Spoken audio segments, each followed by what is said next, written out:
fija las pepas de cada tema, para que ya a ustedes se les haga más sencillo, ¿no? El temario, como van a ver, es básicamente valvulopatías, porque cuando vean su sílabo es básicamente creo que un tema, un día insuficiencia cardíaca, infarto de corazón, y luego en las demás semanas el 80% es valvulopatías. Y es porque es el tema más preguntado tanto en examen de salud y también en las preguntas de exámenes. Y por eso es que me enfocaba en esto, no tanto en insuficiencia ni infarto, que también son temas muy sencillos, la verdad que lo van a resolver rápido. En cambio, valvulopatía sí requiere un poco más de tiempo para entenderlo. Entonces, acá les dejo esta preguntita que ya la estaba poniendo antes, y de que si es que la han entendido todo, o sea, si entienden todos los términos que están acá, entonces ya se podría decir que tienen un nivel aceptable, pero si no, no hay problema, ya con el paso de esta hora, creo que llevaré 50 minutos, máximo una hora, ya podrán entenderlo y bacán pues con eso. Entonces, antes de empezar, decirles de que ya deben tener claro para este tema, valvulopatías, su fisiología, en especial su ciclo cardíaco al revés y al derecho. Pero si no, no hay problema. Lo más importante a rescatar de esto es que conozcan la sístole y la diástole, en qué momentos se da el primer ruido y el segundo ruido cardíaco. Como sabemos, la sístole básicamente es la eyección de sangre, ¿no? Y tener una fase de contracción isovolumétrica y una fase de eyección. En la fase de contracción isovolumétrica se da el primer ruido, y el primer ruido es por el cierre de las válvulas auriculoventriculares. Luego se eyecta la sangre, pues a través se abren las válvulas sigmoideas, o sea, la aórtica, la pulmonar, y luego en la diástole, en la fase de relajación isovolumétrica, se cierran esas válvulas que se abrieron, ¿no? Y eso provoca el segundo ruido. Entonces, eso es lo único que deberían saber, creo, de todo el ciclo cardíaco, que en la sístole se cierra, se da el primer ruido por el cierre de las auriculoventriculares, y en la diástole el segundo ruido por el cierre de las sigmoideas.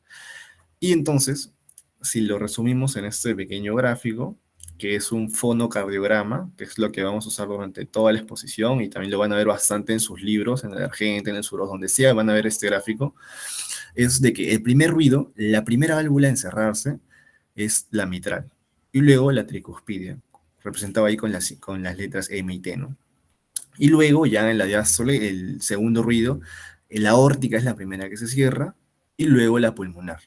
¿Por qué es importante? Porque van a haber patologías como la estenosis aórtica, que por ejemplo hace que esta válvula aórtica demore en abrirse y por lo tanto demore en cerrarse, y eso hace de que esta válvula aórtica por milisegundos haga de que se cierre al mismo tiempo que la pulmonar, haciendo de que este segundo ruido suene de forma, se podría decir, única, en un solo sonido. Porque en realidad, si bien es cierto que hay dos ruidos cardíacos nada más, en realidad es como que hubieran cuatro mini ruiditos, ya que si lo pusiéramos en cámara súper lenta, se escucharían, pero en el estetoscopio no se escucha, ¿ya? Pero en cámara lenta sí se podría escuchar. Entonces, primero la mitral, luego la tricuspidia, aórtica y pulmonar. Entonces, van a haber patologías que va a hacer de que esta aórtica se demore en cerrar y cierra al mismo tiempo que es, ¿ya? Lo vamos a ir viendo más adelante. Y bueno, y este gráfico que vamos a usar bastante, que son las cuatro cavidades del corazón de manera didáctica, ¿no? Ya sean aurículas, ventrículos, en fin. Entonces, acá viene la primera pregunta, que ¿cuál es la diferencia entre una estenosis y una insuficiencia? Si alguien lo puede colocar en el chat, no sé, quien sea, así de manera sencilla, en dos palabras, ¿cuál es la diferencia? Estenosis e insuficiencia. Exacto, la estenosis aórtica no, ¿eh? Ajá, y la aórtica. Exacto. Y acá está en este pequeño cuadrito.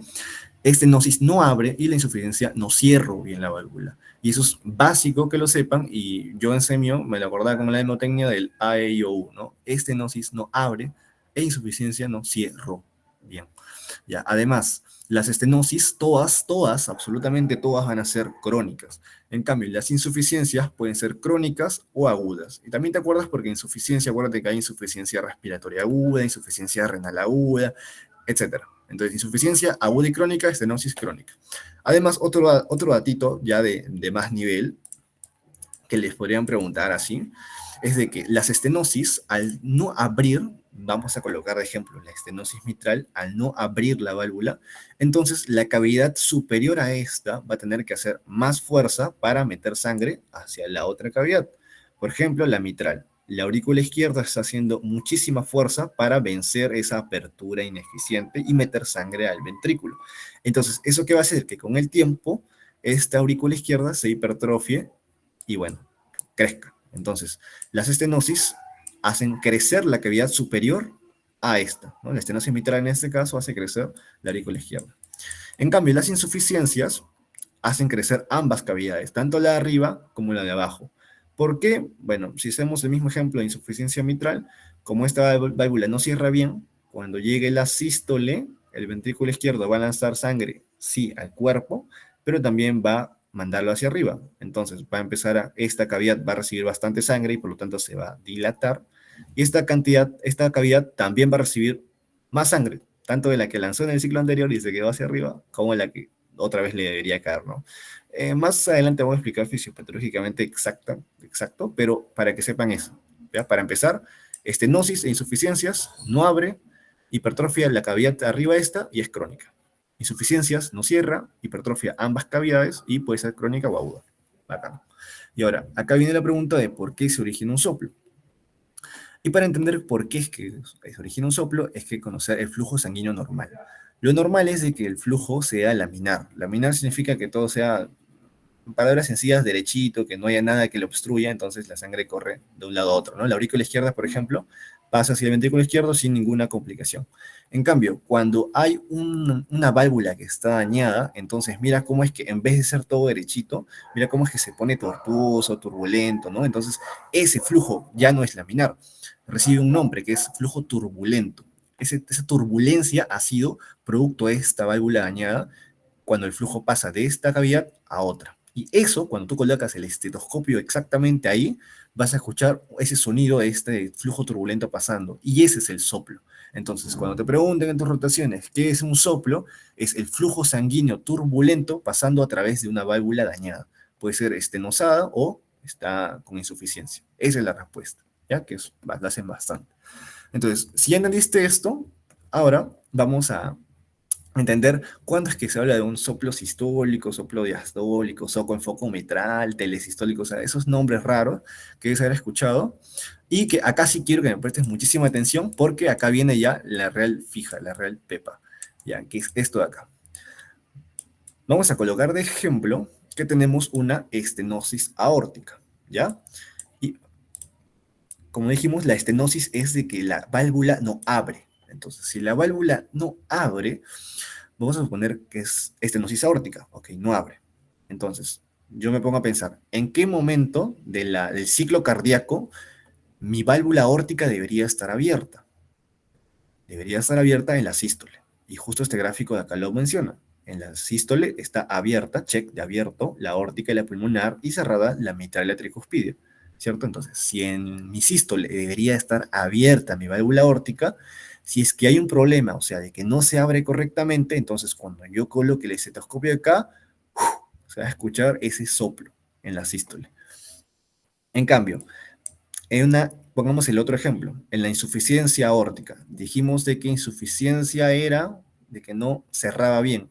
Entonces, yo razono, ¿en qué parte del ciclo cardíaco mi válvula aórtica debería estar cerrada? Debería estar cerrada en la diástole, ¿sí o no?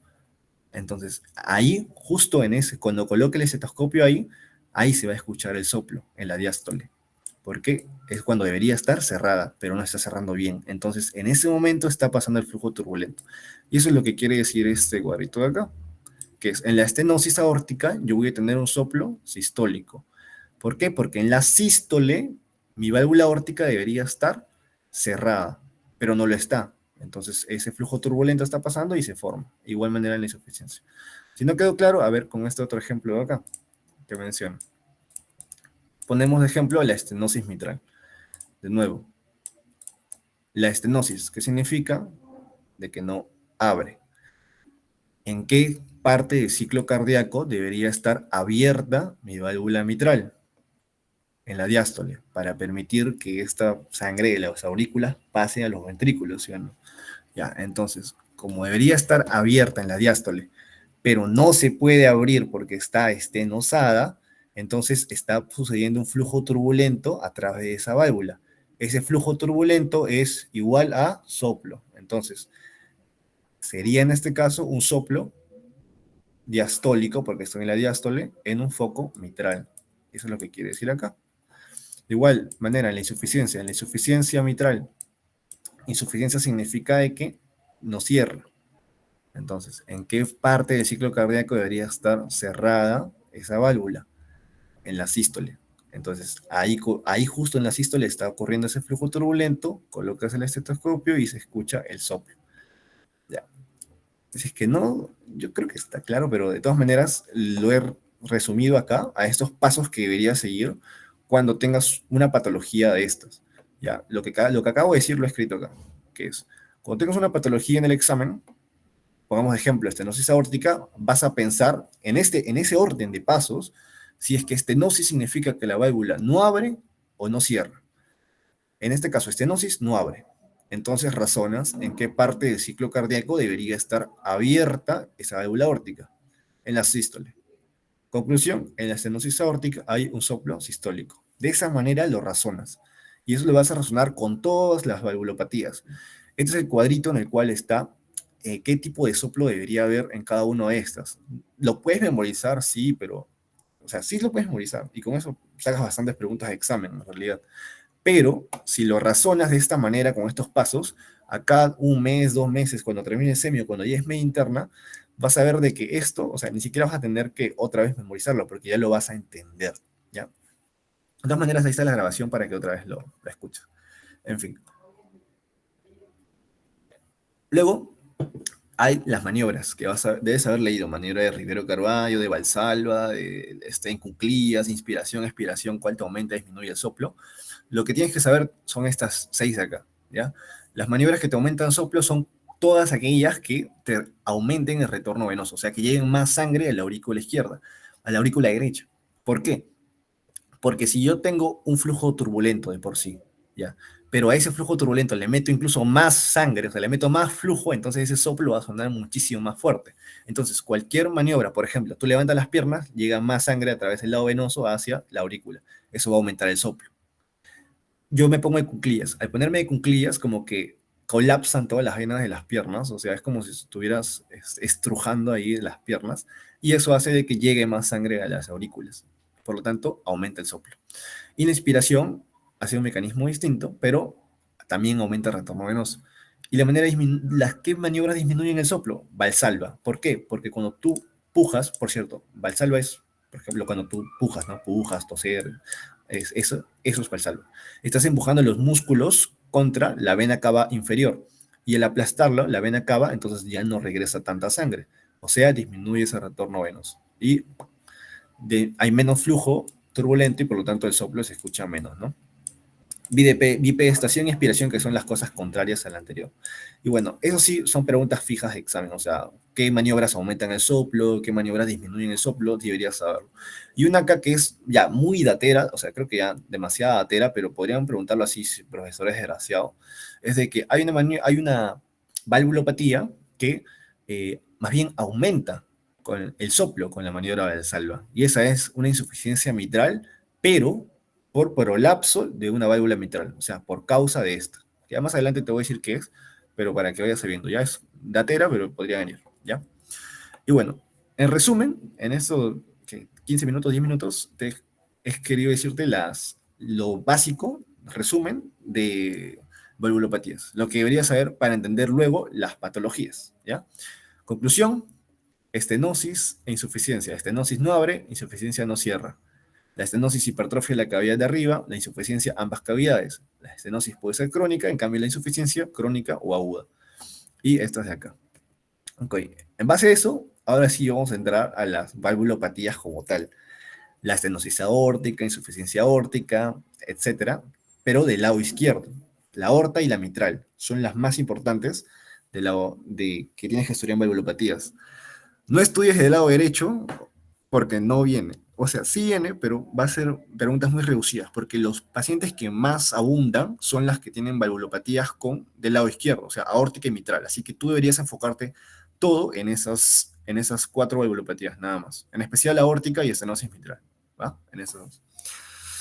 Ahora, hasta ahí, ya, estenosis aórtica. ¿Alguien sabe? Lo voy a escribir en el chat. La tríada de la estenosis aórtica antes de empezar. ¿Alguien sabe? Con su, con su sede, por favor. Coloca su sede y la respuesta. La tríada de la estenosis aórtica.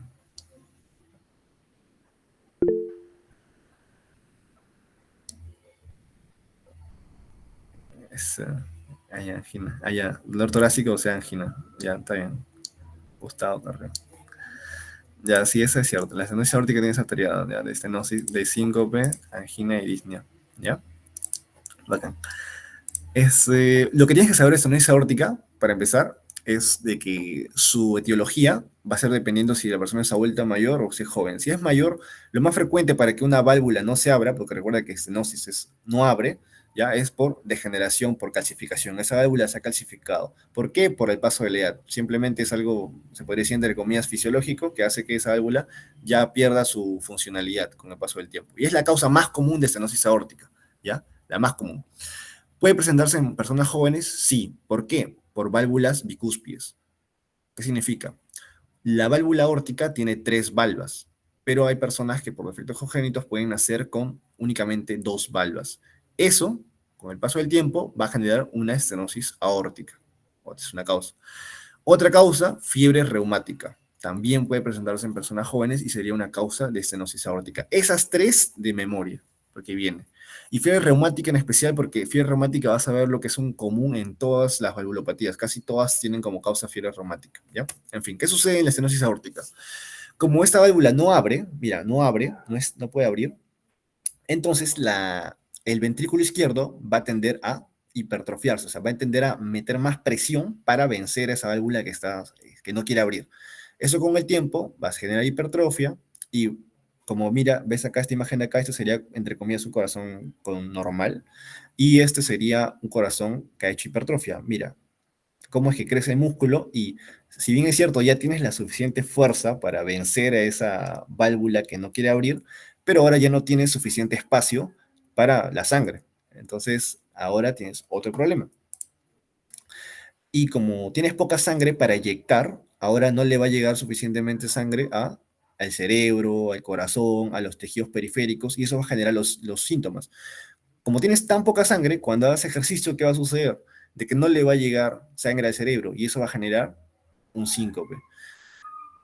¿Alguien sabe la diferencia entre síncope y lipotimia? ¿O qué es un síncope?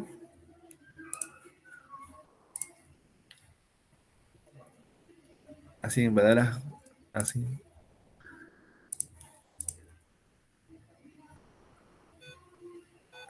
Claro, también, ajá, síncope, ya, ajá. Ya, el síncope básicamente es la pérdida brusca de la conciencia. Exacto, no avisa. Y el paciente, como se cae, ahí después, como se cae, no se defiende, entre comillas, ¿no? Porque en cambio una lipotimia, como que el paciente tiene mareos previos, tiene escurecimiento de la visión, si está al costado de una persona, como que le dice, oye, me voy a desmayar, ¿no? Como así. Y se pone sus brazos para caerse y tal. En cambio el síncope no, la persona con síncope está subiendo escaleras, se cayó y tiene un traumatismo craneoencefálico ahí.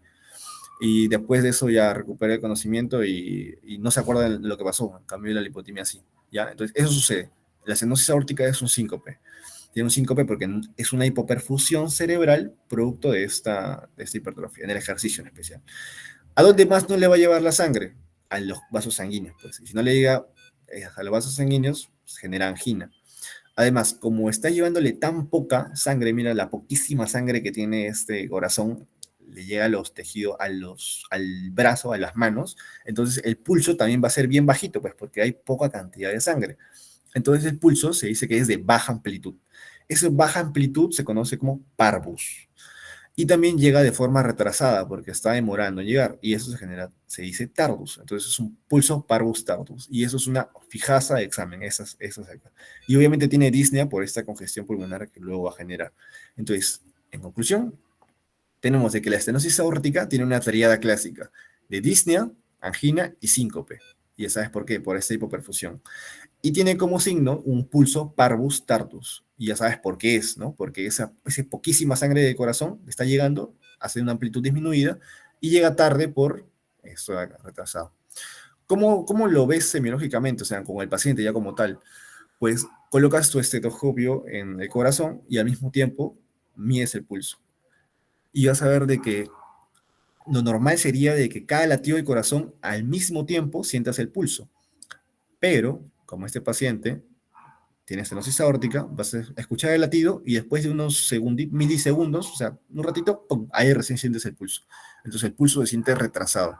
Escuchas el latido y después de un ratito escuchas el pulso, sientes el pulso. Eso es un pulso tardus, ¿ya?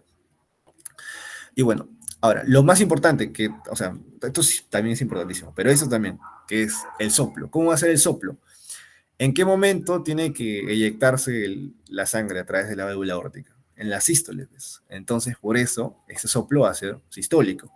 Y tiene característica de que va de poquito a más y luego baja. Eso se conoce como creyendo decreyendo. ¿Ya? Y en el fonocardiograma, que ya te dije que es un fonocardiograma, se va a dibujar de esa manera, como un rombo. ¿Ya? Esto rombo tiene un pico, ¿sí o no? Que es representa la intensidad máxima de este soplo. Se dice que cuando más severo sea la estenosis, este pico se va a ir alejando más, o sea, se va a hacer más tardío. ¿Ya? Y eso lo puedes ver, por ejemplo, acá, en esta imagen del argente, eso es lo que te quiere explicar. Te dice, dibuja el rombo en una estenosis aórtica leve, mira, leve, acá dice leve, te lo voy a agrandar, leve, el pico está acá, pero conforme va subiendo la gravedad hasta ser grave, severa, el pico demora más, es tardío. Entonces, esa es otra pepasa de examen, ¿ya? Y bueno, obviamente, este soplo de las estenosis aórticas se irradian al cuello. Aquí esta va otra pregunta de examen, que es los soplos que sean de focos aórticos irradian al cuello. En cambio, los focos mitrales irradian a la axila. Soplo aórtico al cuello o a las carótidas, mitral, axila. Eso sí, no puedes salir de semiología sin saber eso, ¿ya? Y bueno, entonces, así va a ser, ¿ya? Soplo sistólico creciendo y decreciendo. Y cuando esta estenosis ya se hace más severa, va a aparecer un cuarto ruido cardíaco. ¿Y qué representa el cuarto ruido cardíaco? ¿Quién sabe? Cuarto ruido cardíaco, eso ya es fisiología, ¿no? Cuarto ruido cardíaco o tercer ruido cardíaco, ¿qué representa?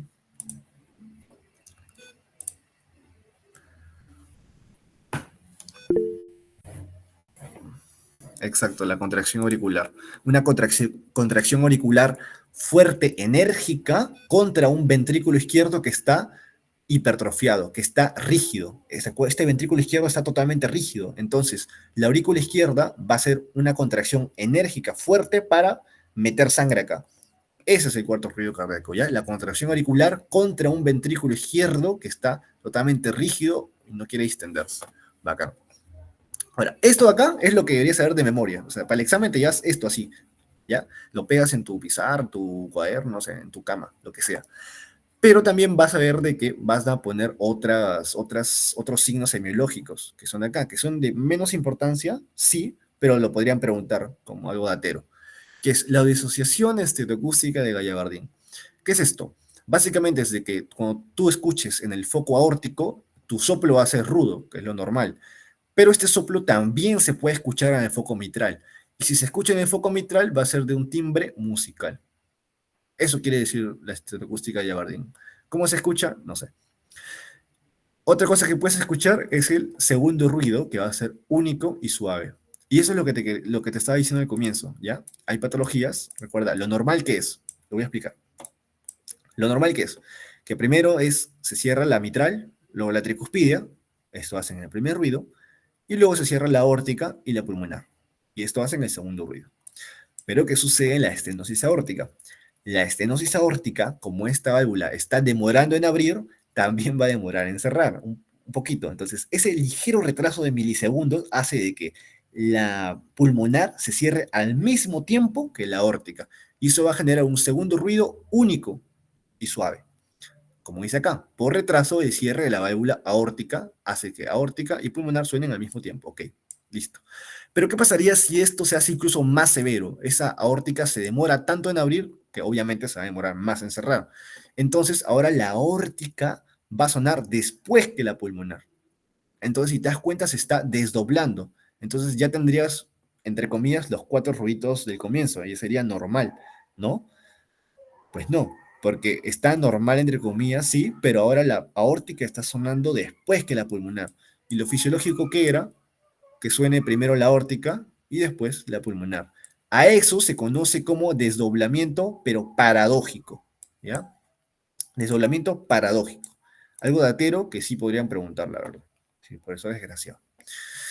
Y acá, es lo que, acá te lo escribo, ¿no? ¿Qué significa? Y por último, un clic de eyección, que suena por la parada brusca de la válvula de abrirse, que es esto de acá. En el fonocardiograma lo ves de esta manera, ¿no?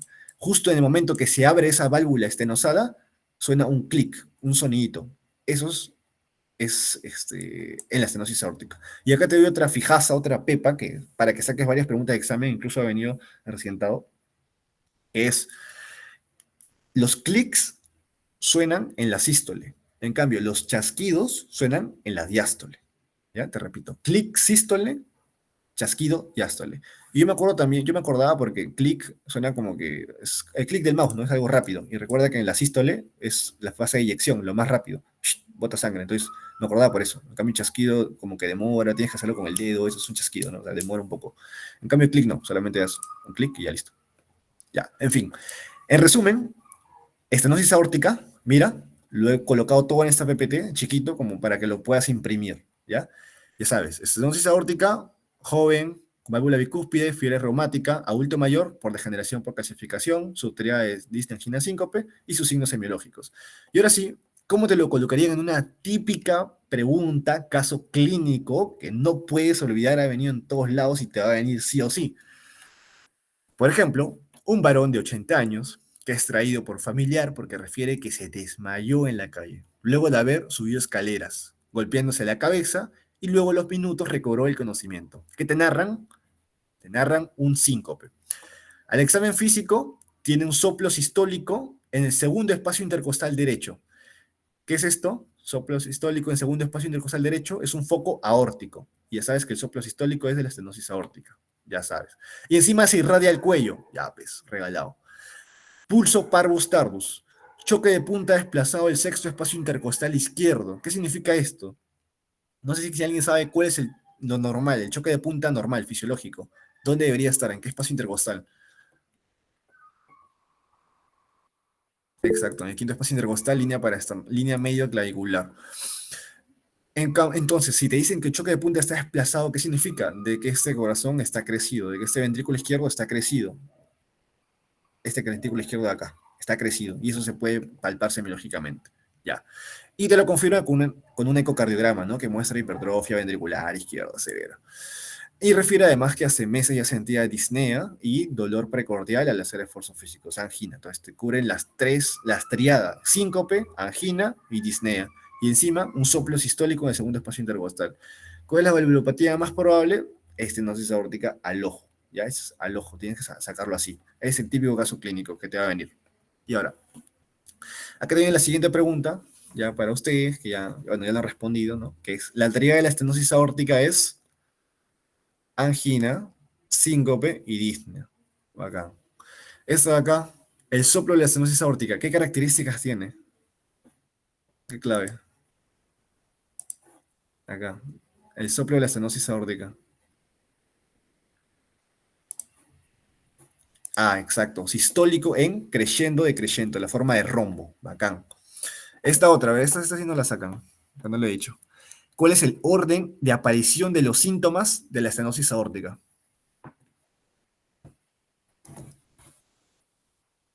Si bien es cierto, los síntomas son angina, síncope y disnea, o sea, sí, perdón, claro, ajá, angina, síncope y disnea, que es lo que he mencionado, pero no les he dicho el orden. B, D, A, ya. La hemotecnia que yo tengo es DAS, ¿ya? Es disnea, angina y síncope. Ese es el orden de aparición de estos. Y seguro debes haber leído, o si has visto videos de YouTube, te habían mencionado que te memorices la estenosis aórtica con la hemotecnia de SAT, ¿no? De tristeza, de síncope, angina, disnea, ¿ya? Pero si te lo memorizas así, con eso vas a pensar que también ese es el orden de aparición. Y en realidad no. El orden de aparición es como lo he colocado acá. Disnea primero, después angina y por último síncope. Y esa es una pregunta de examen que ha venido en todas las sedes hospitalarias el año pasado. Así que se lo saben ya. DAS. Disnea, angina y síncope. Ya. Esta otra pregunta de la salud 2017. Sobre el pico del rombo del soplo de la estenosis aórtica en el fonocardiograma. ¿Qué quiere decir?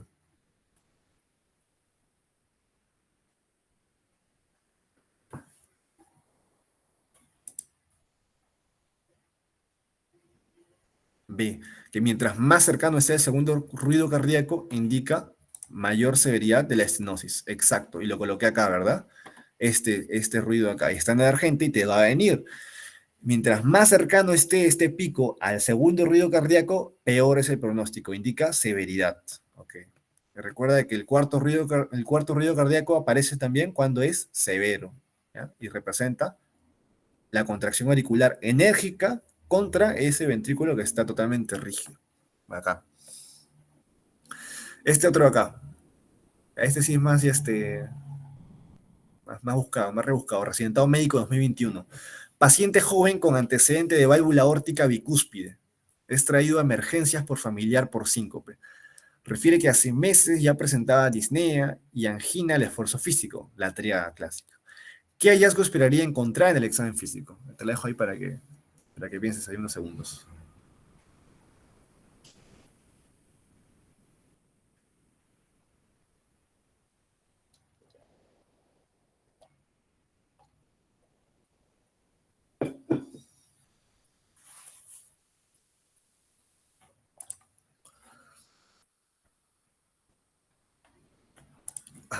Ya, vamos viendo alternativa por alternativa.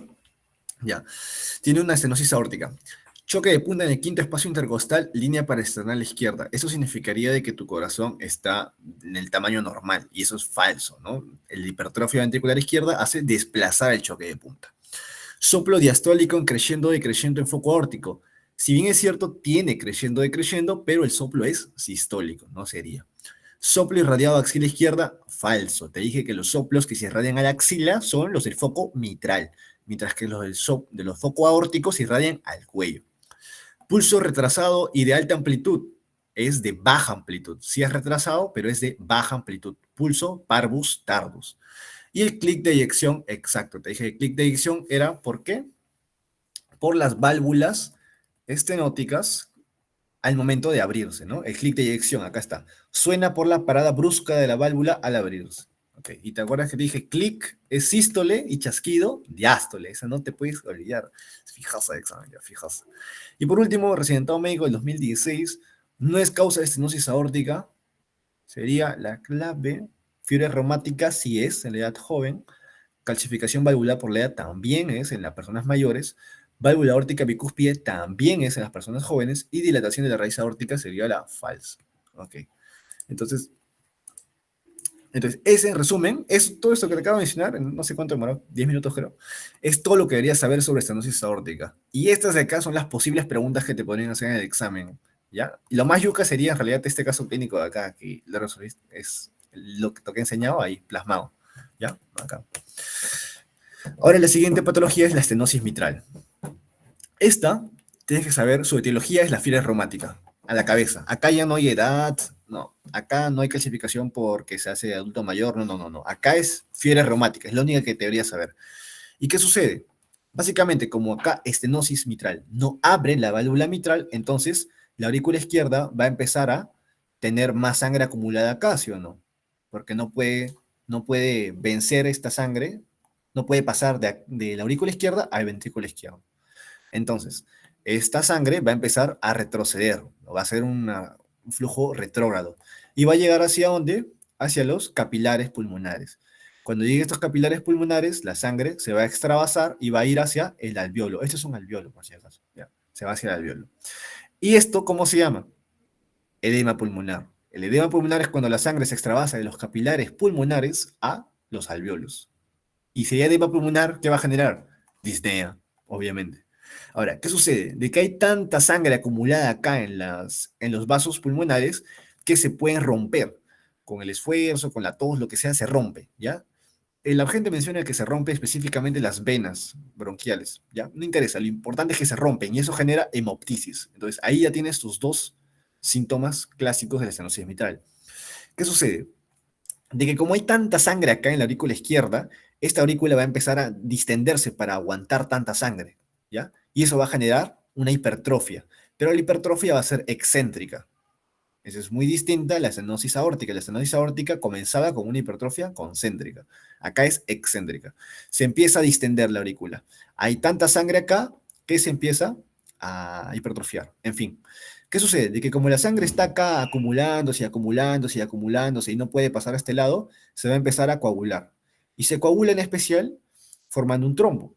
Y este trombo, luego, cuando algo que no mencioné se me fue, era de que como estos miocitos, estas células cardíacas están contrayéndose con tanta fuerza, ya cada una de las células cardíacas ya empieza a hacer lo que puede. O sea, una se contrae con más fuerza, otra ya se dio por vencido, otra lo hace a medias. Entonces, todas empiezan a contraerse de manera distinta, cosa que no es normal, porque recuerda que una de las propiedades de las células miocárdicas es el automatismo y que sean sincrónicas todas. Entonces, si se pierde ese sincronismo, entonces, a eso se le llama que cada célula está fibrilando. Eso se conoce como fibrilación auricular. ¿En qué cavidad estamos? En la aurícula. Entonces, fibrilación auricular. Ya, esto significa de que cada célula, en conclusión, cada célula está bailando con su propio pañuelo, se podría decir. Ya. Entonces, esto va a generar un trombo. Y este trombo es grandazo, sí. Entonces, es difícil que pase por acá, sí.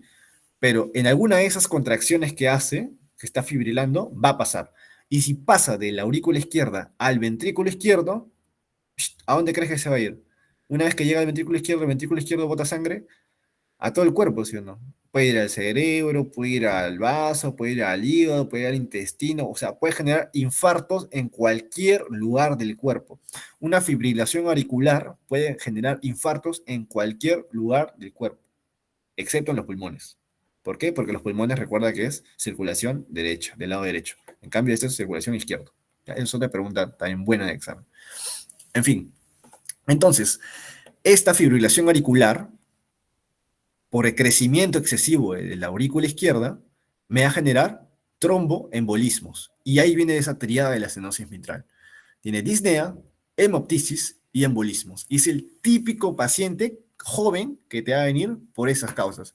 Te va a decir que hace unos meses está con falta de aire, que ha estado tosiendo sangre, le preguntas si tiene tuberculosis, te niega, no tiene nada, pulmón limpio, y le haces le palpas el pulso y el pulso está irregular, porque por cierto, esta fibrilación auricular te va a generar un pulso irregular, obviamente, es una arritmia cardíaca. Y llega por un ACV isquémico, por ejemplo, y tiene que 30 años, ACV isquémico, ¿no? Imposible que sea por hipertensión, por diabetes, ¿sí o no? Ya. Eso también te hace sospechar una estenosis mitral.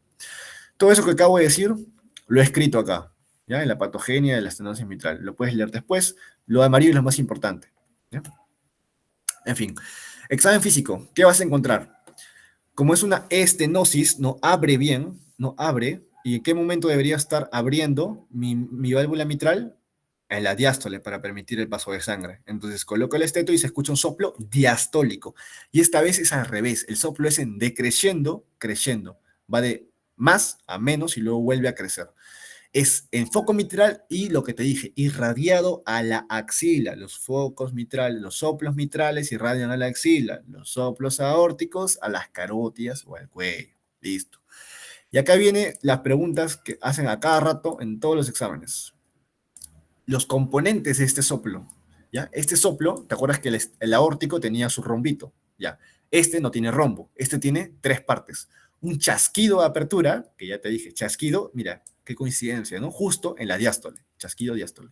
Que básicamente ese chasquido es el momento en el que la válvula, esta válvula mitral se está abriendo, ¿ya? Ese chasquido. El retumbo telediastólico, que es toda la sangre que está pasando a través de la válvula, por eso retumba, y un refuerzo presistólico, que básicamente es la aurícula, esta aurícula contrayéndose con fuerza, botando las últimas gotas de sangre que quedan acá. ¡Fua! Le mete toda su fuerza y pasa eso. Y eso se conoce como refuerzo presistólico. Que por cierto, cuando yo tenga fibrilación auricular, que significa de que cada célula baila con su propio pañuelo, te dije.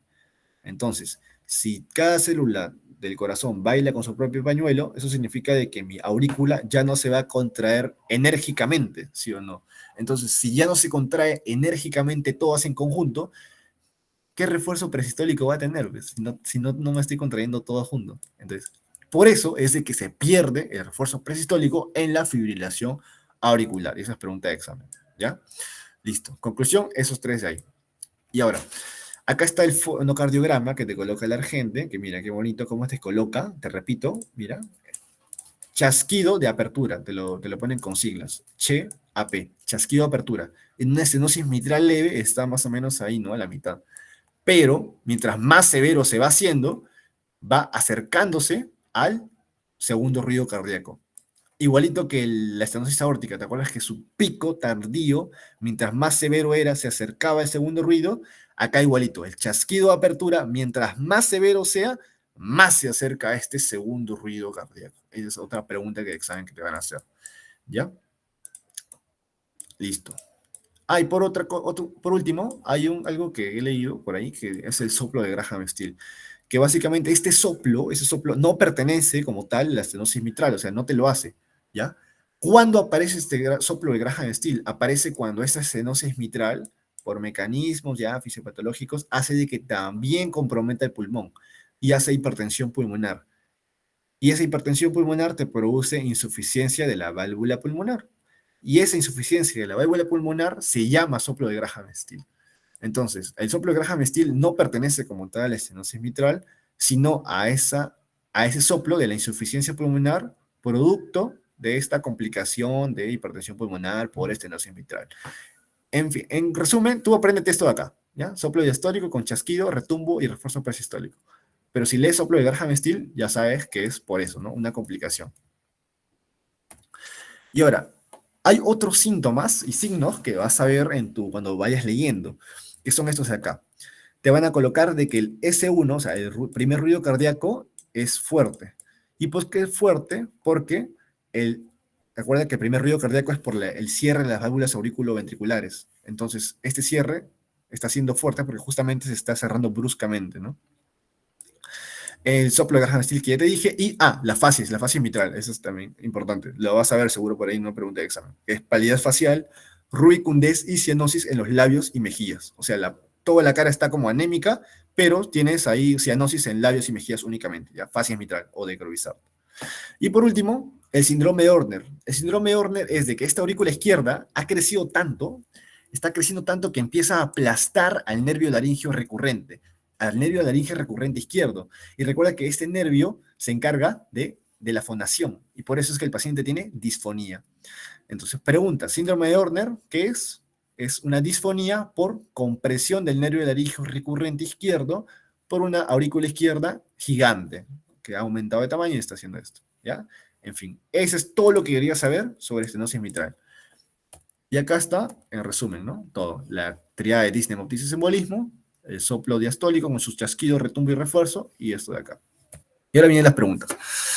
¿Cómo te colocarían el típico pacientito, ¿no? Clásico, con estenosis mitral? Una paciente joven que niega hipertensión arterial, mira, niega diabetes, niega tuberculosis y refiere que hace 6 meses presenta disnea progresiva y expectoración hemoptóica. O sea, persona con hemoptisis, ¿te acuerdas de neumo? La causa número 1 en Perú es TB, ¿sí o no? Ya, pero no hay TB, beca negativo, el pulmón está limpio, no se escultan absolutamente nada. Entonces, ya puedes empezar a pensar en eso. Hace 2 horas presenta hemiparesia derecha, por lo que acude a emergencias. Recuerda que hemiparesia significa la pérdida de fuerza muscular en todo un hemicuerpo, ¿no? Brazo y pierna. Ya, en este caso derecha. O sea, eso es un síntoma de un infarto cerebral. Te están narrando que ha tenido un infarto cerebral hace 2 horas. En una paciente joven es rarísimo, ¿ya? Entonces eso te hace sospechar en una causa de embolismo.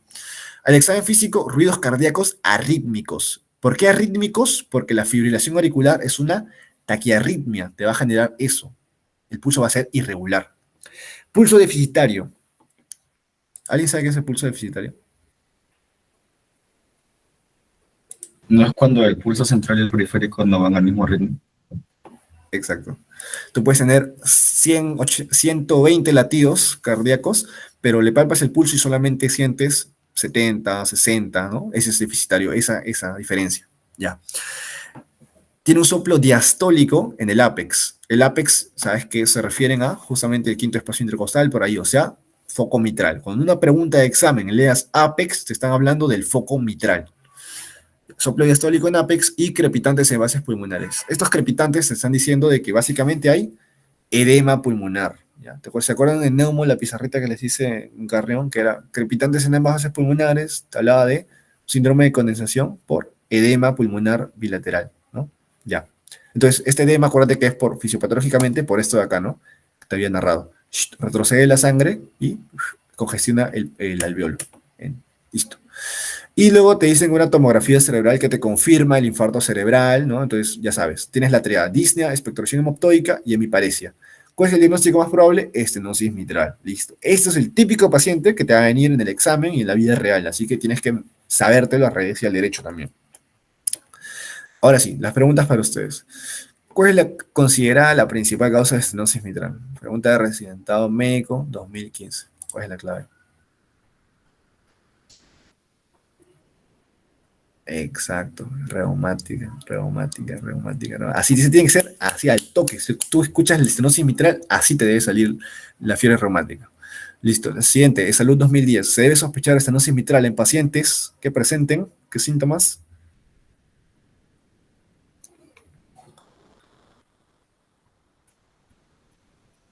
Hipertensión arterial refractaria, fiebre reumática en la niñez, pero con examen físico normal. No, ¿verdad? Examen físico normal, no. Si tiene fiebre reumática, puede ser, porque es el antecedente más importante, pero debería tener el examen físico, un soplo diastólico en el ápex, tiene que tener pulso irregular, tiene que haber tenido hemoptisis, crepitantes en ambas bases por la disnea, etcétera, ¿no?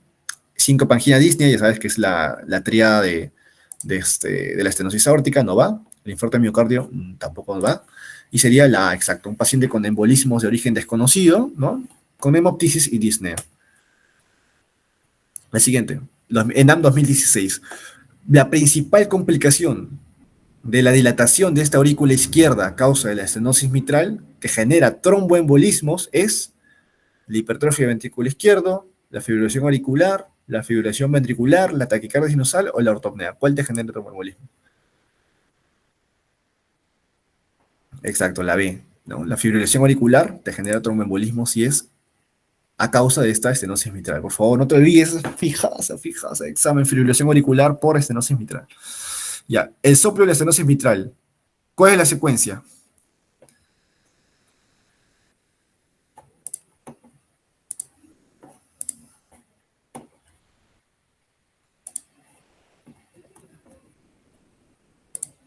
Recuerda, ¿no? Acá en la estenosis mitral tiene su chasquido de apertura, que es la válvula estenótica abriéndose, un retumbo telediastólico, que es la sangre pasando, y el refuerzo presistólico, que es la contracción enérgica de esta aurícula, tratando de botar toda esa sangre que quedaba hacia el ventrículo izquierdo. Listo. Entonces sería la clave, exacto, la A. El chasquido, retumbo, refuerzo presistólico. Eso también es pregunta fija de examen, ¿ya? Mira, encima han venido en ENAM, para que te vayas preparando. La siguiente. En valvulopatías, es cierto sobre refuerzo presistólico, excepto A. Pertenece al soplo o la estenosis mitral. Correcto. El refuerzo presistólico sí pertenece a la estenosis mitral. Se encuentra en la diástole, también, porque el soplo de la estenosis mitral es diastólico. Indica la contracción auricular fuerte contra esta válvula estenosada. Sí, ¿verdad? Te dije que era eso. Se pierde en la fibrilación auricular. ¿Verdadero o falso? Se pierde en la fibrilación auricular. Sí se pierde, ¿verdad? ¿Por qué? Porque todos los miocitos empiezan a bailar con su propio pañuelo, ¿no? Y ya no se contraen de forma enérgica. Entonces, si no se contraen todos al mismo tiempo, ¿qué refuerzo presistólico va a haber? Se pierde, listo. La clave sería la E, te dice, es patognomónico de la estenosis mitral y por ende siempre se ocultará. Falso, pues, ¿no? Ya dijimos de que se va a perder en la fibrilación auricular. Así que no siempre se va a escuchar. Ya. Y por último, el accidentado médico de 2010, el síndrome de Horner. ¿A qué se debe? Tómico.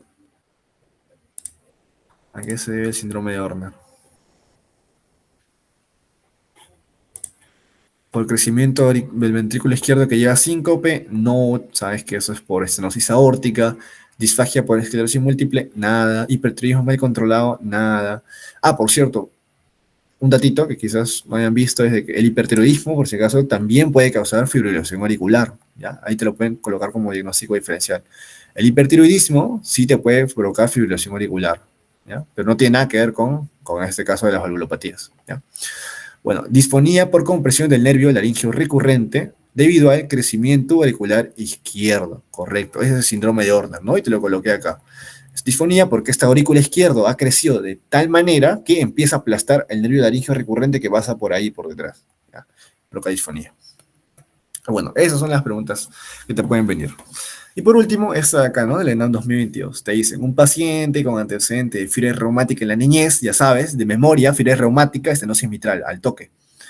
Sin antecedentes de importancia, que acude a emergencias por presentar hemiplegia izquierda hace una hora. Te dije que hemiplegia es el déficit motor de brazo y pierna, de un hemicuerpo, en este caso izquierdo, hace una hora. Ah, y por cierto, la palabra plejía y paresia, ¿cuál es la diferencia? Paresia es la disminución de la fuerza muscular. La plejía es la pérdida total de la fuerza muscular. ¿Ya? Y lo van a ver bastante en la emergencia. Ya. Refiere disnea hace meses y expectoración con sangre en múltiples ocasiones. Entonces te dan la triada: hemiplegia, disnea y hemoptisis. Ni tuberculosis, ni hipertensión arterial y otras comorbilidades. O sea, tu infarto no es por ninguna de estas cosas y tu tos con sangre tampoco es por TB.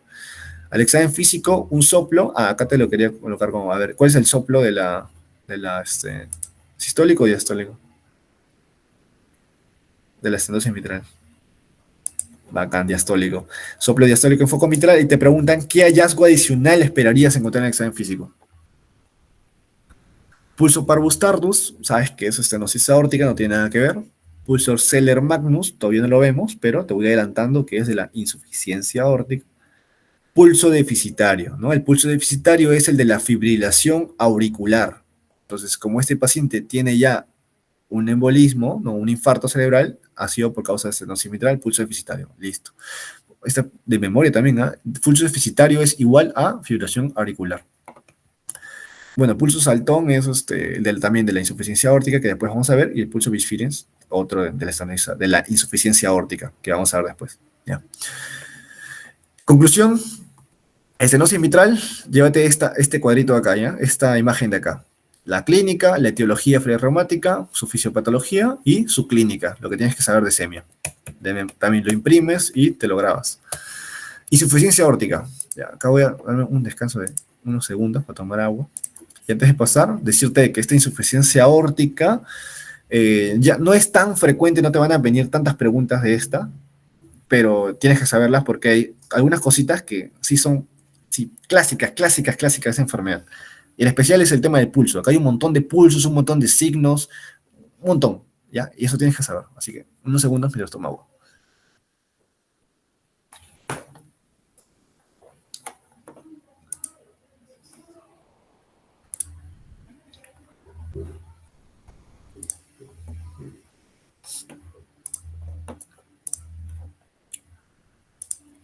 Ya, insuficiencia aórtica. Ya, la insuficiencia aórtica, las causas de insuficiencia aórtica se van a dividir, acuérdate, en agudas y crónicas, a diferencia de la estenosis que todas son crónicas. En las agudas tenemos las infecciones, pues, acuérdate, las infecciones es al toque, ¿no? Las endocarditis, las mecánicas, la más importante que, o sea, es ya, pucha, muy datero, pero te lo pueden colocar, creo que si el profe es malo, es la dilatación de la raíz aórtica. ¿Qué es la raíz aórtica? Me preguntaba, es justamente esta parte de acá de la aorta, o sea, la aorta, ¿sabes? La válvula aórtica, luego viene la aorta como tal, la propiamente dicha, ¿no? Ya, tiene sus raíces. Cuando hay enfermedades, por ejemplo, de colágeno, como es el síndrome de Marfan, el síndrome de Ehlers-Danlos, otros, de que hacen de que estas sean frágiles. Entonces, llega un momento que es como si estiraras un polo y lo rasgaras y se rompes. Entonces, esa rajadura se conoce como esa dilatación de la raíz. Y eso puede ser de que se rompa, pues. Y si se rompe, entonces tu válvula aórtica ya no sirve. Y al no servir, entonces está siendo insuficiente. Y eso genera, como tal, la insuficiencia. ¿Ya? Bueno, en fin, la cosa es lo único que quisiera que te lleves de eso es de que es una causa aguda. De un momento a otro, tu válvula ya no sirve. En cambio, las causas crónicas, fiebre reumática. Como te dije, fiebre reumática no hay pierde. Si no me pregunta examen, te dicen, te están preguntando cuál es la causa de tal valvulopatía y no te acuerdas, no sabes, fiebre reumática. ¿Ya? Para todo. Listo. Ahora, ¿qué sucede? En la insuficiencia aórtica, acá tu válvula, mira, ¿te acuerdas que te dije? No cierra, ¿no? Insuficiencia, no cierro, no cierra bien. Entonces, cuando estemos en la diástole, la sangre va a empezar a retroceder todo. Entonces el volumen que había inyectado, como no cierra, se retrocede. Entonces mi ventrículo izquierdo ahora tiene que dilatarse de manera excéntrica para recibir toda esa sangre que está retrocediendo. Al dilatarse, luego, esto hace de que el ventrículo izquierdo se empiece a hipertrofiar de manera excéntrica, como te digo. Hasta un punto en el que ya no pueda soportar tanta sangre que va a claudicar, o sea, va a dejar de contraerse de manera fuerte, va a dejar de hacer su función. Y eso va a generar, pues, disnea, obviamente, ¿no? Porque no le llega sangre al resto del cuerpo, etc. Como eso es lo que básicamente te quiero colocar acá, ¿ya? Pero esto es asintomático. Mientras esta insuficiencia va pasando con el paso del tiempo, o sea, ponte, fiebre reumática, ¿no? Es una de las causas crónicas. O sea, la fiebre reumática ataca a esta válvula y se la comienza a comer, ¿no? Hace que poco a poco sea insuficiente. Pero mientras hace eso, este ventrículo se va agrandando. O sea, esto hace de que no haya síntomas durante años, que es lo que te he colocado acá de verde. Los mecanismos compensatorios permiten que la insuficiencia aórtica crónica pase asintomática durante años. Y eso hace que no se genere ningún síntoma. Pero ¿qué sucede en las causas agudas? Como una infección de un momento a otro que me come la válvula. Mi corazón, mi ventrículo izquierdo no va a poder dilatarse, no va a poder tener tiempo para crecer, porque un músculo requiere tiempo para crecer. Si no tiene eso, si no tiene ese tiempo suficiente, entonces no voy a soportar toda esa sangre que me está retrocediendo a través de esa válvula que no me está cerrando y genera flujo retrógrado hacia dónde? Hacia la aurícula izquierda regresa hacia el pulmón y se congestiona el alveolo, todo y genera disnea, porque hay edema pulmonar. Entonces, esa es la gran diferencia entre una insuficiencia aórtica crónica y una insuficiencia aórtica aguda. Que en la insuficiencia aórtica aguda no hay mecanismos compensatorios y por eso la aparición de la disnea es súbita, como si fuera un neumotórax espontáneo, ¿no? ¿Se acuerdan de neumo? Les dije que paciente con disnea súbita, neumotórax, ¿no? Entonces, ya lo mismo. Acá, paciente con disnea súbita, que encima tengas un soplo diastólico en el foco aórtico, piensas en insuficiencia aórtica de causa aguda. ¿Y cuál es la causa? Endocarditis, la más frecuente, y otra, dilatación de la raíz aórtica. Otras causas que pueden ser, que no le he resaltado, es traumática, ¿no? Obviamente, si tienes ahí, te han acuchillado justo en la válvula aórtica, pues obviamente tu válvula no va a servir y te genera una insuficiencia aguda.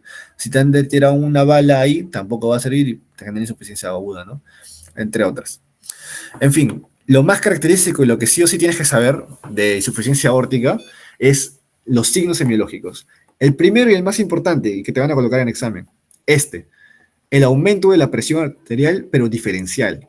¿Qué significa? De que mi sistólica va a estar en hipertensión muy alta, ponle 170, te colocaba ejemplo, y mi diastólica va a estar bajísima, va a estar en 40. Entonces, eso, mira, la diferencia es de restas 130. Entonces, una presión diferencial mayor a 60, simplemente eso ya me hace sospechar en una insuficiencia aórtica, ¿ya?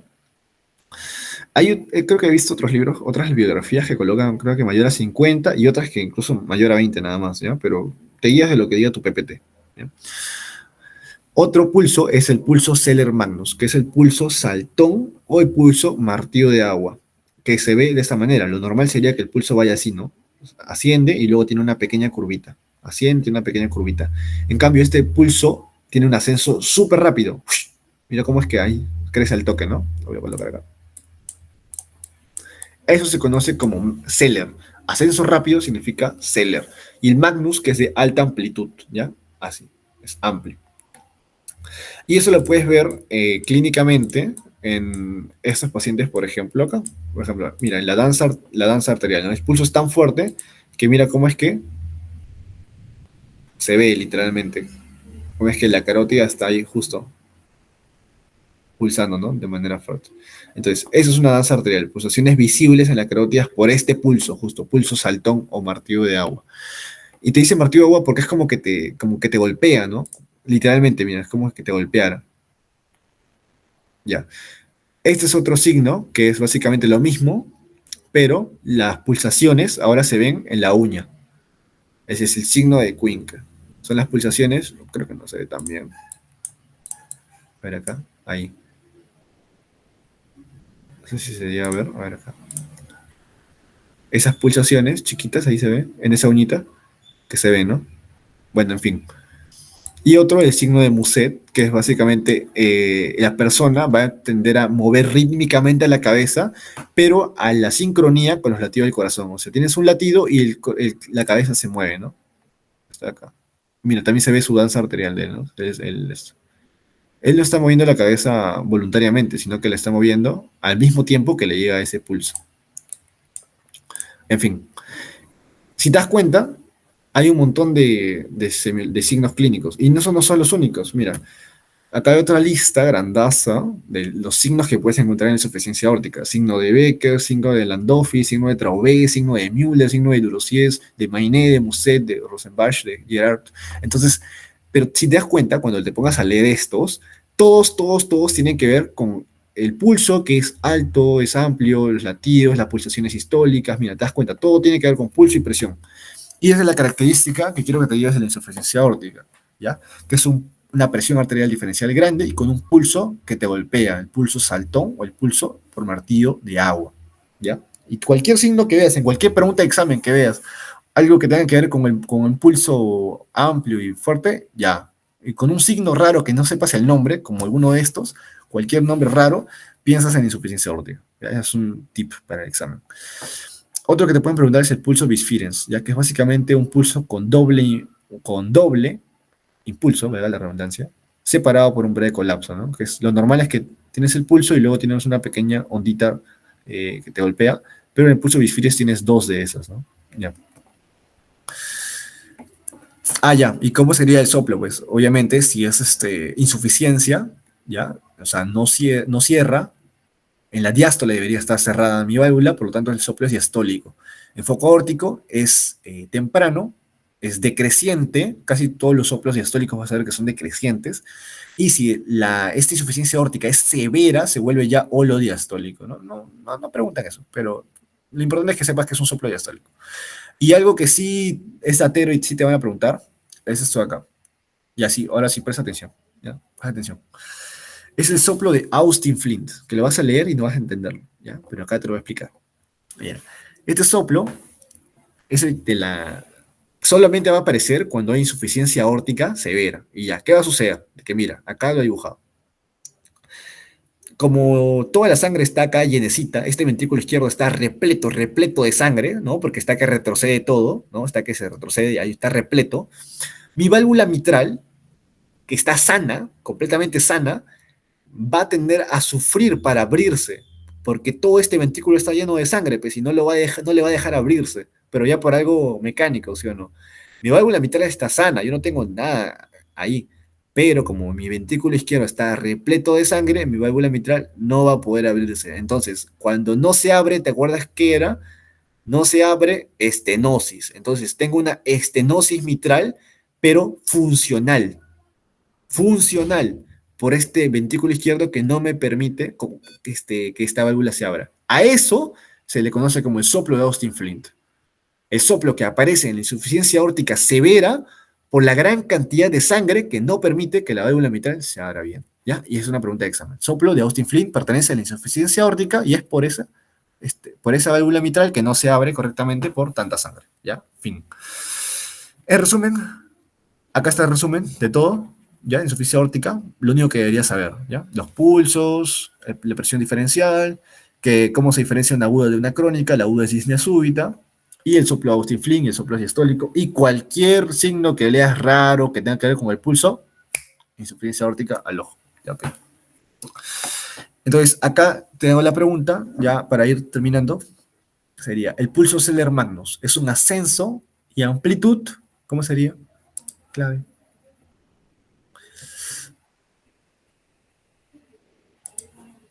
Pulso Seller Magnus.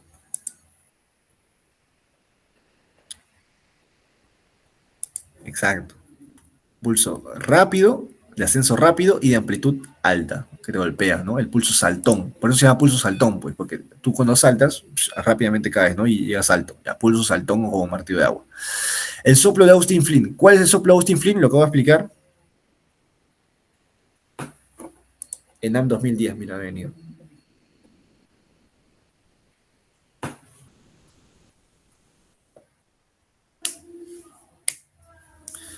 Exacto. El soplo de Austin Flint es por esta estenosis mitral funcional, que es en realidad solamente porque hay tanta cantidad de sangre en el ventrículo izquierdo que no permite que se abra, ¿no? Ya, chévere. En un paciente con soplo diastólico en foco aórtico, ¿qué hallazgo podrías encontrar en la exploración física al palpar el pulso? Y bueno, esta es la misma básicamente. Un pulso amplio y de ascenso rápido, ¿no? Que es el otro nombre de pulso saltón. Y es lo único. Y bueno, esta pregunta, la última que te he colocado acá, es del MIR, del 2015, que es como que se podría decir lo más yuca, así, lo más difícil que podrían preguntarte sobre insuficiencia aórtica, pero que yo ya te lo he dicho, que es, tenemos una insuficiencia aórtica crónica y una insuficiencia aórtica aguda. Ahora, en las agudas, la disnea es súbita, ¿verdad? ¿Y cuál es una de las causas, aparte de la endocarditis, que es una infección del corazón, es una dilatación de esta raíz aórtica, que se ve normalmente en los pacientes con colagenopatías, en este caso, es un síndrome de Marfan, ¿ya? En el cual está alterado el colágeno, bla, bla, bla. No interesa. Lo importante es que las personas con síndrome de Marfan, mira, acá es una imagen de ambos, tienen muchos efectos cardíacos congénitos, ¿ya? Tienen su pectum excavatum y tienen mucha probabilidad de hacer disecciones aórticas, aneurismas de aórtica, etc., ¿ya? Entonces, ¿qué sucede? Te van a colocar un caso clínico de esta manera. Mira, te dicen, un hombre de 27 años con antecedente de síndrome de Marfan presenta un dolor torácico de inicio súbito y dificultad para respirar. El dolor empezó repentinamente hace una hora mientras levantaba una caja de libros. El examen físico mide casi no, 1,90 m y el peso es de 65 kilos. O sea, es muy delgado y muy flaquito, muy de bajo peso. Pectum excavatum y extremidades superiores largas, que justamente es la descripción semiológica de una persona con síndrome de Marfan. Mira dónde están sus manos y mira dónde está su cadera. Largas, curvilíneos, longilíneos, ¿no? Pectum excavatum. Y presenta dificultad respiratoria aguda, de un momento a otro. Presión arterial 90-60, cardíaca 120, saturada 86, crepitantes en ambos pulmones bilaterales. ¿Por qué crepitantes bilaterales pulmonares? ¿Recuerdas? Porque hay edema pulmonar, ¿no? Porque en la insuficiencia aórtica aguda, el corazón no ha sufrido todos los mecanismos compensatorios de hipertrofia para aguantar toda la cantidad de sangre que regresa. Por eso. Y bueno, hay un soplo diastólico decreciendo en el segundo espacio intercostal derecho. Posteriormente, el paciente desarrolla un paro cardíaco y muere. ¿Qué patología presentaría? Esta pregunta, tú la podrías haber sacado sin saber de que el síndrome de Marfan está asociado a dilatación de raíz aórtica y aguda, o sea, nada que ver, ni siquiera tendrías que haber sabido esto. Simplemente con el dato de que el soplo es diastólico en el segundo espacio intercostal derecho, estamos hablando de un foco aórtico, ya podrías haber sacado de que estamos hablando de una insuficiencia aórtica. Y ahora, solamente hay dos claves con insuficiencia aórtica, aguda o crónica. Bueno, ya viste de que te están literalmente soplando de que el inicio es súbito, ¿no? Entonces sería aguda. Acá. Pero ya sabes por qué, ¿no? Porque las personas con síndrome de Marfan son más predispuestas a tener una dilatación de la raíz aórtica que se rompa. Pero en fin, yo no quiero que te lleves acá que síndrome de Marfan, bla, bla, bla. Lo que quiero que te lleves es de que soplo diastólico, el segundo espacio intercostal, de forma aguda, insuficiencia aórtica, ¿no? Puede ser aguda o crónica, en fin, ya. Espero que eso haya quedado claro. Por último, ya para cerrar, a ver si, antes de irme, es la insuficiencia mitral, que es la última patología que deberías aprendértelo también bastante. ¿Y qué es lo más importante de insuficiencia mitral? Aparte del soplo, que debes saber en qué espacio es de que este puede tener igualito causas agudas y causas crónicas. Y la causa aguda, la más importante de todas, es una ruptura del músculo papilar después de un infarto de miocardio. ¿Qué será el músculo papilar? Acá está. Lo que sucede es de que la válvula mitral, hemos hablado de válvula aórtica, válvula mitral, pero no solamente es válvula y ya, no. La válvula, el aparato valvular, tiene 5 partes, ¿ya? Tiene su válvula, tiene su anillo tendinoso, sus cuerdas tendinosas, sus músculos papilares y el miocardio que lo sujeta, que es esto de acá. Miocardio, músculos papilares, cuerdas tendinosas, anillo mitral, valva. Entonces, la insuficiencia puede ser en cualquiera de estos 5 componentes, ¿ya? Cualquiera. Si afectas a la válvula, ¿no? Puede ser una afección directa de la válvula, eso se conoce como una etiología primaria u orgánica. Pero si los cambios son, el daño es en el ventrículo, que no está como tal directamente la válvula el daño, entonces se conoce como secundaria o funcional, o sea, subvalvular. Ahora, ¿qué sucede? De que en los infartos de miocardio, que son agudos, se rompe o sea, se necrosa este músculo papilar, se necrosa la pared que lo sostiene, y por lo tanto, estas cuerdas que están acá, ya no tienen de dónde agarrarse, ¿no? O sea, ya no sirven, pues, porque no hay músculo que lo contraiga. Entonces la válvula va a dejar de funcionar de manera aguda, y por lo tanto me va a generar una insuficiencia mitral, ¿ya? Entonces, esa es la causa más frecuente de insuficiencia mitral aguda, que quería que sepas. Y bueno, las crónicas, la que ya hemos visto, ¿no? Fiebre reumática a la cabeza, fiebre reumática siempre, ¿ya? Pero infarto, acuérdate eso, ¿ya? ¿Cuál es la fisiopatología? Lo mismo que la anterior, o sea, mira, tengo acá mi insuficiencia mitral. Ya sé que no cierra en la diástole, perdón, no cierra en la sístole. Entonces, si no cierra en la sístole, mi ventrículo izquierdo en la sístole manda sangre al todo el cuerpo, pero también me está mandando sangre hacia arriba. Entonces, si está mandando sangre hacia arriba, se empieza a hipertrofiar mi aurícula izquierda. Se hipertrofia de manera excéntrica, porque tiene que aguantar todo este volumen. Y ahora, hay tanta sangre acá que ahora empieza a caer hacia abajo. Y al caer hacia abajo, esto va a generar de que el ventrículo izquierdo también se dilate. Entonces, ahora tenemos 2 cavidades dilatadas. ¿Y te acuerdas que te dije al comienzo de la exposición? Que la estenosis te dilata la cavidad de arriba, pero la insuficiencia te dilata ambas cavidades, ¿ya? Entonces, acá lo estás viendo. En conclusión, el ventrículo izquierdo expulsa sangre a la aurícula izquierda y a la circulación sistémica. Y luego en la diástole este volumen regresa y va dilatando ambas cavidades con el paso del tiempo. Obviamente, al comienzo esto es asintomático, no siente absolutamente nada el paciente. Pero conforme se empiezan a hipertrofiar las cavidades, el ventrículo izquierdo ya no soporte tanta cantidad de sangre, o sea, claudique, la palabra claudica es eso, entonces recién aparecen los síntomas de insuficiencia cardíaca izquierda. En este caso, la sangre retrocede, hay un flujo retrógrado y lo mismo, ¿no? El pulmón se congestiona y genera eso, edema pulmonar, eso. ¿Qué sucede en una insuficiencia mitral aguda? Lo mismo que en la insuficiencia aórtica aguda. No hay mecanismos compensatorios, y por lo tanto la disnea es de aparición súbita. ¿Y cuál es la causa más frecuente? Infarto de miocardio. Y acá te lo quiero colocar, mira, otra vez, infarto de miocardio. ¿Cuál es la clínica? Lo único que deberías saber, lo único, el soplo. El soplo es holosistólico y es en el foco mitral irradiado a las axilas, obviamente. Y el soplo, ya, y de que cuando la causa es por prolapso de válvula mitral, que es una de las tantas causas raras que hay, ¿ya? El soplo va a tener un clic que va a ser en mesosístole, o sea, meso significa a la mitad, por si acaso, ¿ya? La mesosístole. Eso es lo único que quería saber.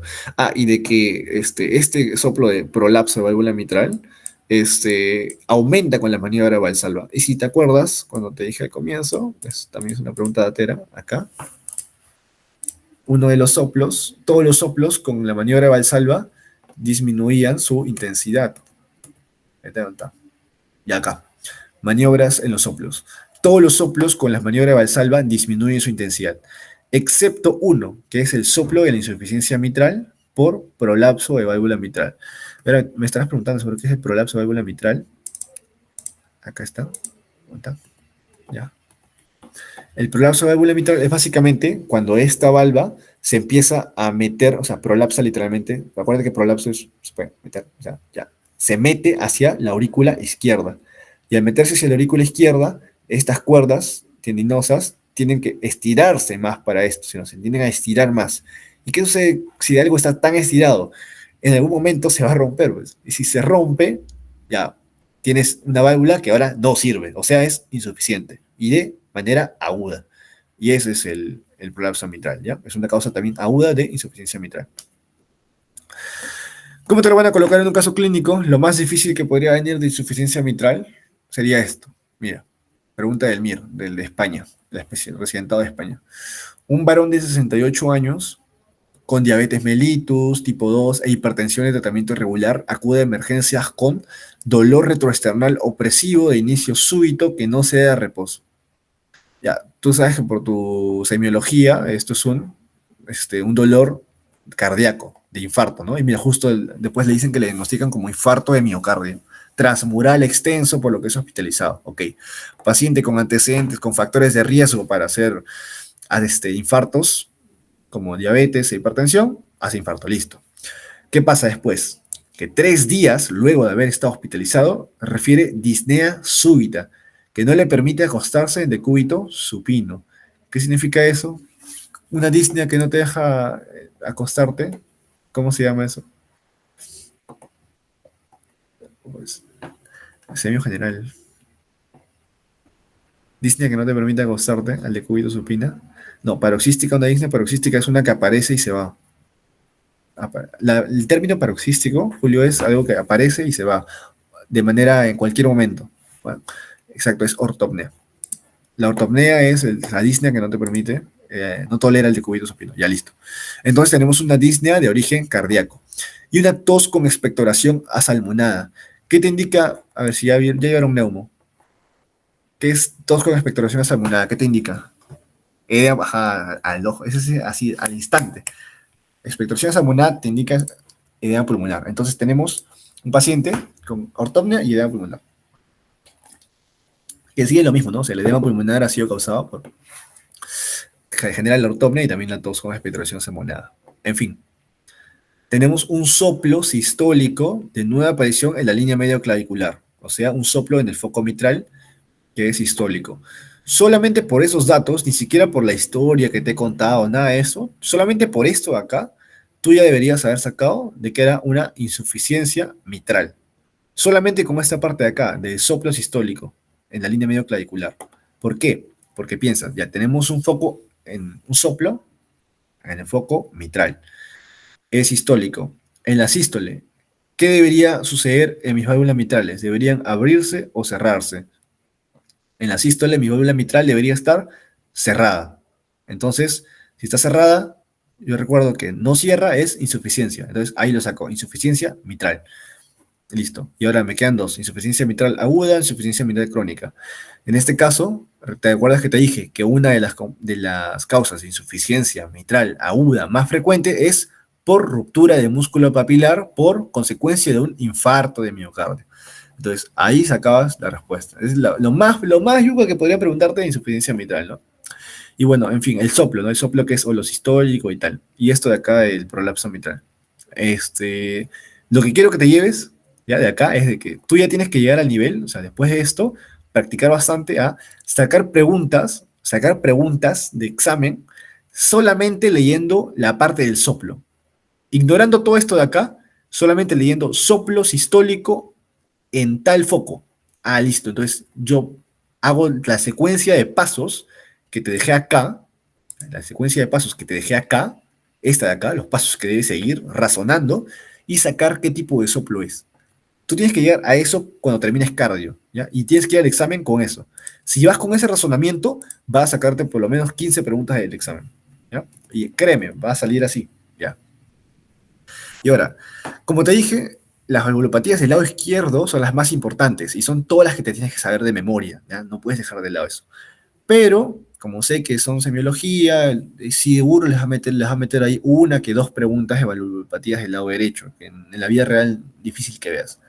Y de hecho, es tan resumido que lo he colocado todo en este pequeño cuadro de acá, que es las insuficiencias tricuspidias, las estenosis tricuspidias, las insuficiencias pulmonares y las estenosis pulmonares. De igual manera, tú puedes sacar el soplo simplemente, que es lo más importante, simplemente pensando, razonando en qué momento del ciclo cardíaco debería estar cerrado mi válvula.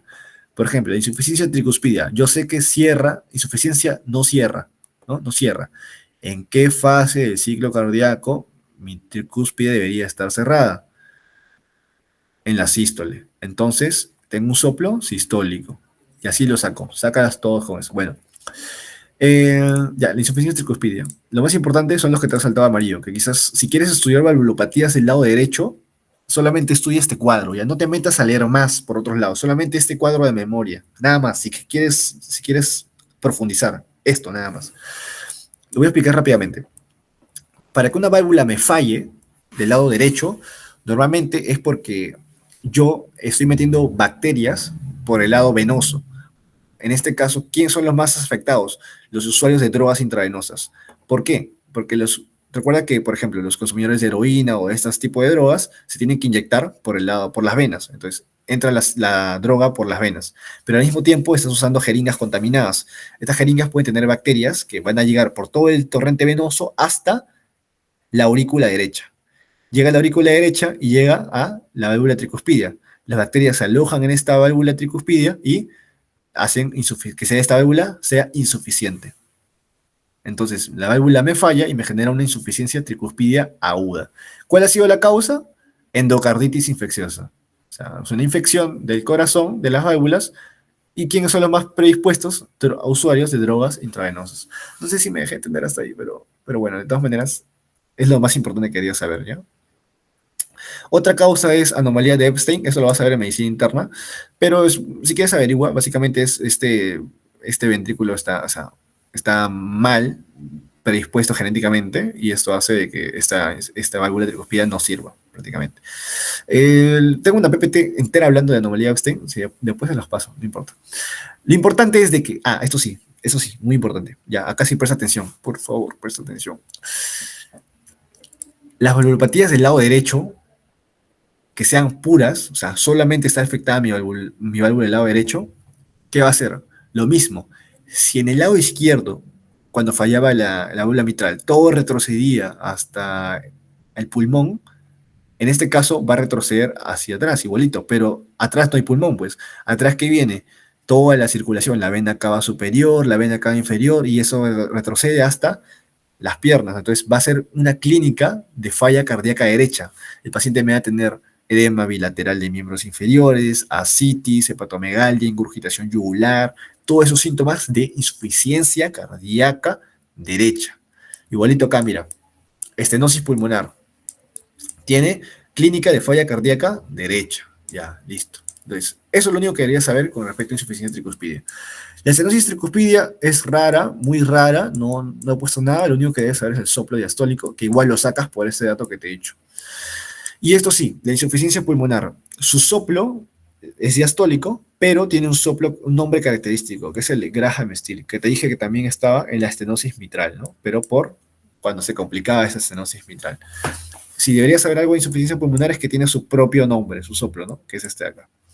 Y por último, la estenosis pulmonar. La estenosis pulmonar la vas a ver en cardiopatías congénitas, por ejemplo, la tetralogía de Fallot, son bebitos que nacen ya con esta estenosis pulmonar.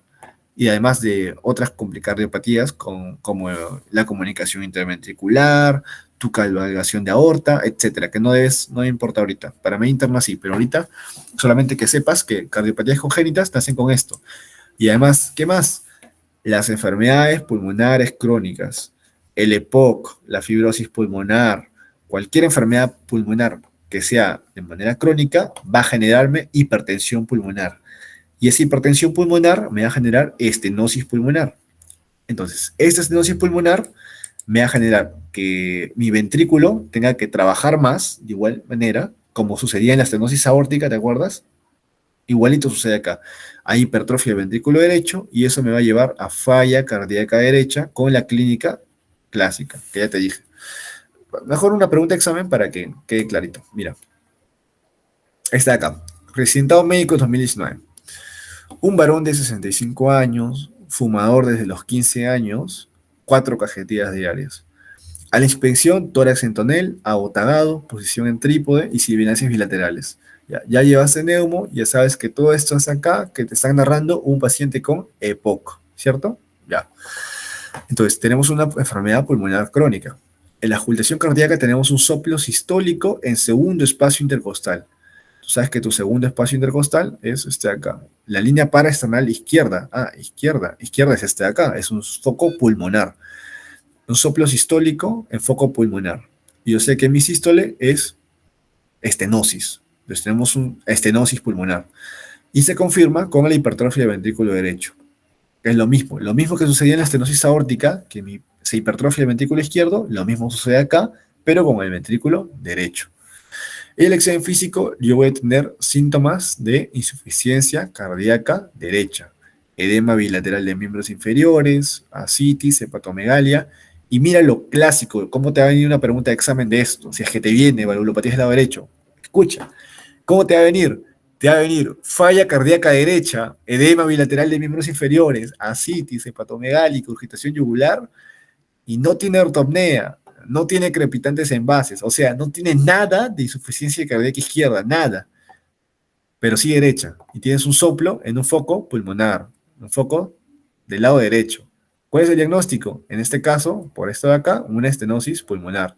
Además, acuérdate que te dije que la estenosis pulmonar se asociaba a enfermedades pulmonares crónicas, un EPOC en este caso. Este paciente con EPOC, con el paso del tiempo, hace hipertensión pulmonar y hace falla del ventrículo derecho. Esto se llama cor pulmonares, si es que te acuerdas de fisipato. Bueno, ya. Y otra pregunta de acá.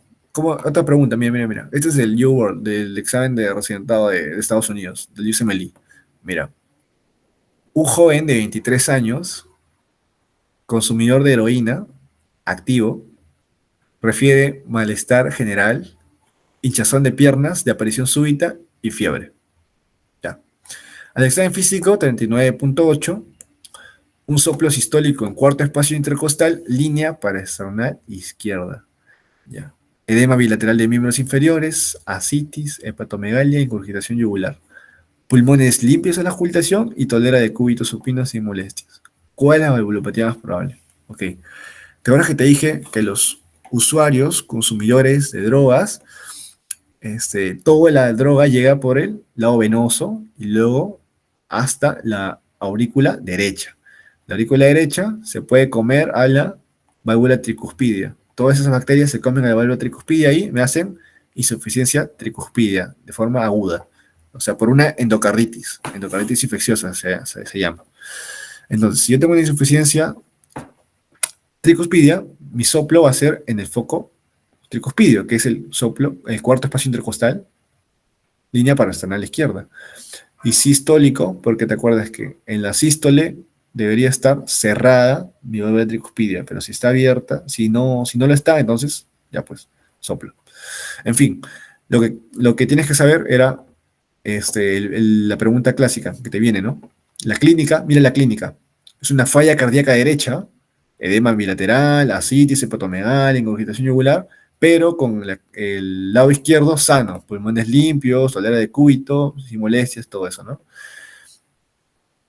¿Por qué? Porque el lado izquierdo, o sea, mi válvula mitral, mi válvula aórtica está completamente sana, no tiene nada. Entonces, por eso, ¿ya? Y el soplo. Bueno, en fin. Conclusión, si quieres estudiar valvulopatías del lado derecho, estudia nada más lo que te he colocado acá. El lado izquierdo sí, profundízalo todo lo que quieras, pero priorizando todo lo que te he colocado en estas PPTs, ¿ya? Estenosis mitral, las preguntitas de examen, ¿no? Soplo sistólico, diastólico, con chasquido, retumbo, todo eso. Te estoy dejando también acá, al final, algunas preguntas extras, si es que deseas revisar, de estenosis aórtica, que es el tema más preguntado históricamente, hasta como para escribir. Y alguna de estas dos te voy a poner el lunes, que te voy a tomar tu examen en Carrión. Y algunas preguntas de conceptos básicos que deberías saber sí o sí para que tú averigües por tu cuenta. ¿Ok? Básicamente esto ha sido todo. Espero, chicos, que les vaya muy bien su examen del lunes. Ah, no, del lunes ese que yo les tomo, el examen de la otra semana, ¿no? Y bueno, básicamente eso sería, no sé si tengan alguna pregunta antes de ya irme a dormir.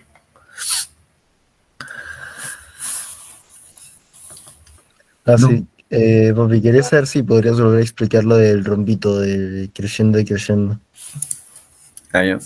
Aguanta. Oye, ¿Qué tal, hermano? tenía una consulta. Lo que pasa es que yo tuve una clase en la que de la voz nos preguntaron, claro, la irradiación del dolor de un infarto, del esternal, cuello y hombro. Pero Ujú. después nos preguntaron, ¿y si el dolor se irradiaba hacia la axila?